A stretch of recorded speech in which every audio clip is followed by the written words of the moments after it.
मांग सही है और यदि लंबा आंदोलन कर रहे हैं तो हम उनके आंदोलन का समर्थन करते हैं। वो रीढ़ हैं, स्वास्थ्य विभाग के रीढ़ हैं।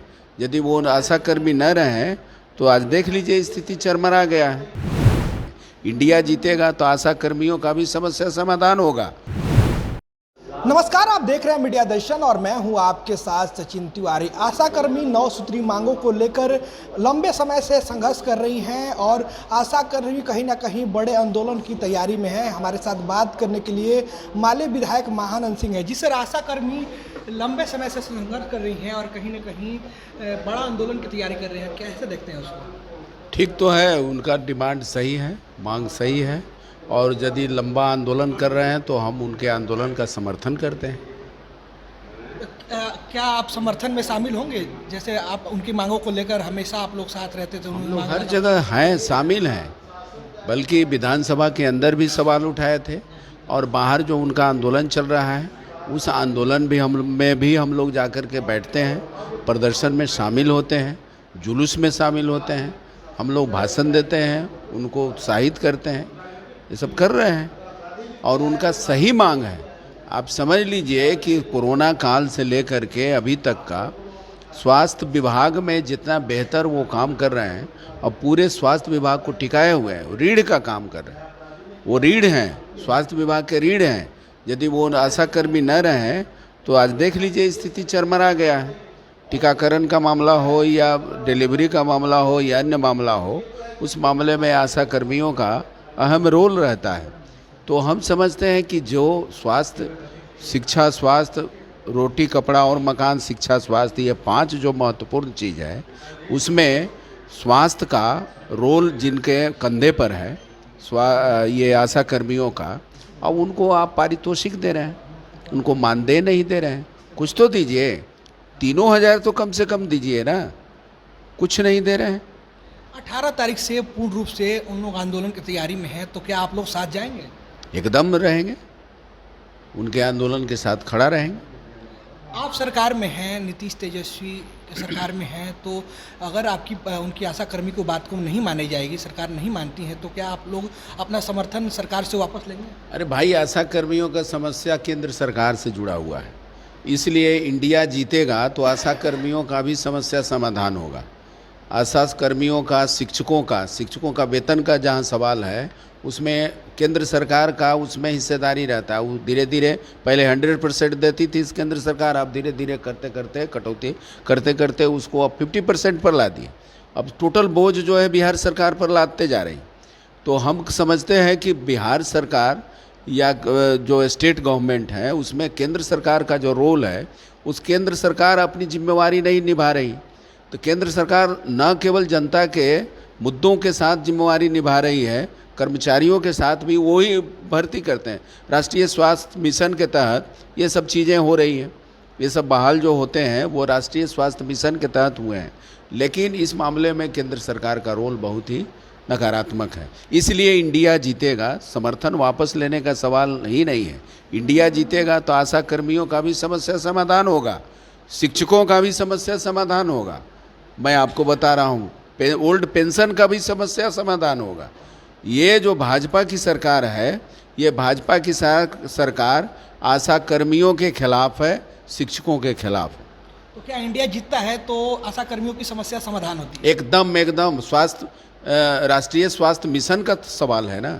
राष्ट्रीय स्वास्थ्य मिशन के तहत इन लोगों को जो सुविधा मिलना था वो केंद्र सरकार नहीं दे रही है, इसलिए राष्ट्रीय स्वास्थ्य मिशन के तहत अब जब इंडिया की सरकार बनेगी तो समझिए कि एकदम होगा। आशाकर्मी जो कोरोना काल जैसी स्थिति में भी अपना आशाकर्मी पूरा अपन जान जोखिम में डालकर पूरी तरह से उन लोगों ने ड्यूटी किया, लेकिन उनका जो मानदेय है, जो हक है, वो नहीं मिल पा रहा है। उनका कोरोना काल का 18 महीना का बकाया नहीं मिला है, जो मुआवजा था वो भी नहीं मिला है। न, यही तो हम कह रहे हैं कि इसी सवाल को लेकर के ये बिहार सरकार को गंभीरता से सोचना चाहिए।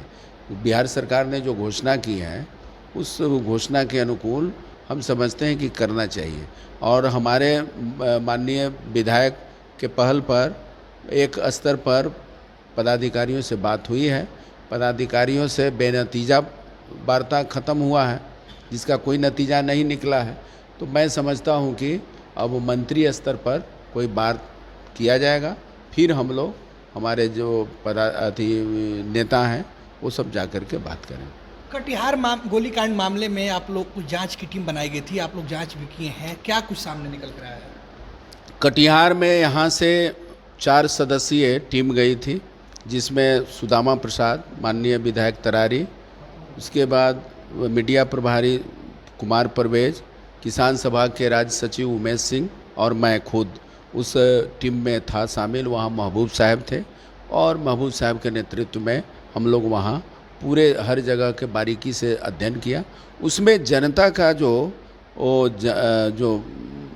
मांग है या जनता प्रत्यक्षदर्शियों का कहना है, जो आंखों देखी हाल जो देखा है लोग, उन लोगों का कहना है कि पुलिस की लापरवाही, पुलिस की गोली से लोग मारे गए हैं और वहाँ के प्रशासन पूर्ण रूप से जवाबदेह है, दोषी है, इसलिए वहाँ के प्रशासन पर कार्रवाई होनी चाहिए।